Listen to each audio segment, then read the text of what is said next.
मूर्ति मोरिया विघ्न विनाशक मोरिया, मंगल मूर्ति मोरिया विघ्न विनाशक मोरिया।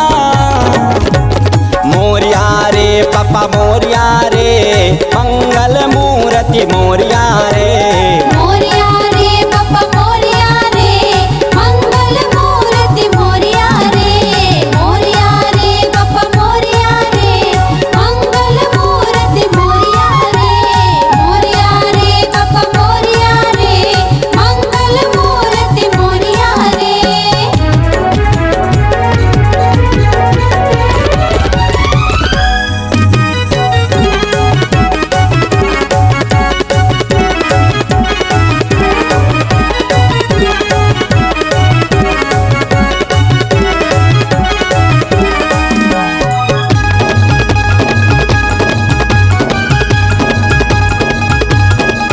जय हो गजानन की, जय हो विघ्न विनाशन की। जय हो गजानन की, जय हो विघ्न विनाशन की। जय हो गजानन की, जय हो विघ्न विनाशन की। जय हो गजानन की, जय हो विघ्न विनाशन की। जय गणराजा की जय, जय महाराजा की जय। बोलो जय गणराजा की जय, जय महाराजा की जय। जय हो गजानन की, जय हो विघ्न विनाशन की। बोलो जय हो गजानन की, जय हो विघ्न विनाशन की।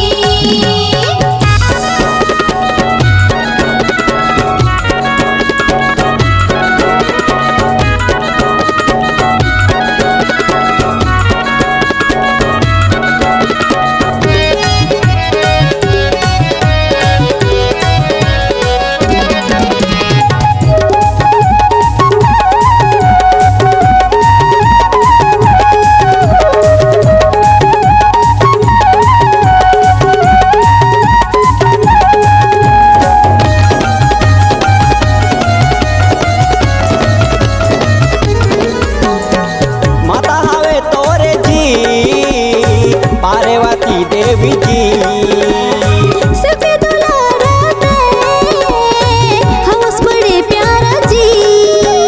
जय गणराजा की जय, जय महाराजा की जय। बोलो जय गणराजा की जय, जय महाराजा की जय।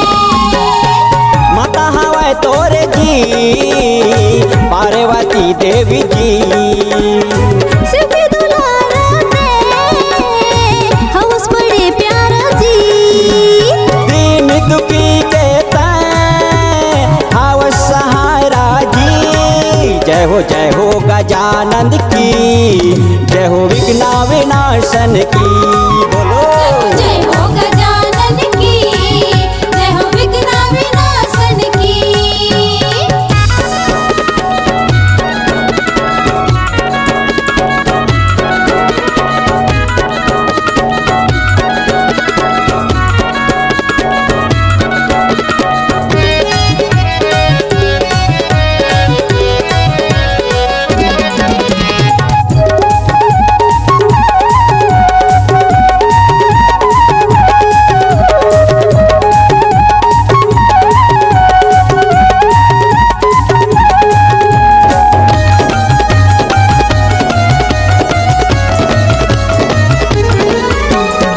परमानंद तोरे करत हम सेवा। तोरे चरण के सेवा, मांगत हूँ मैं देवा। जय गणराजा की जय, जय महाराजा की जय।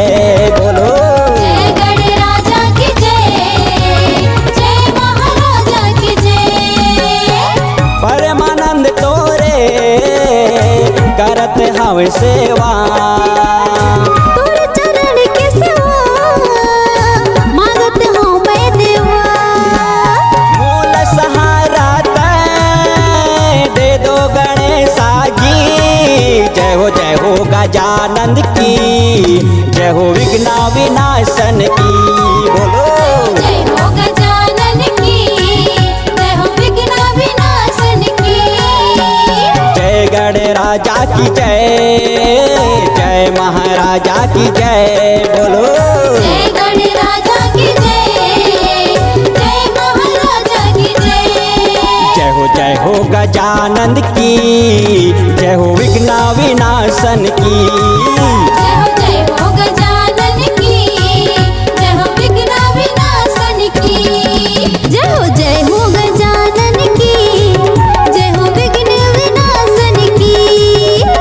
जय हो गजानन की, जय हो विघ्न विनाशन की। अगर आप अपनी आवाज को एक नया आयाम देना चाहते हैं तो चले आइए मल्टी ट्रैक डिजिटल रिकॉर्डिंग के लिए संपर्क करें HK म्यूजिक कंपनी, कोटा डबरी, चांपा, छत्तीसगढ़। मोबाइल नंबर है 9329238487 और 8085380339।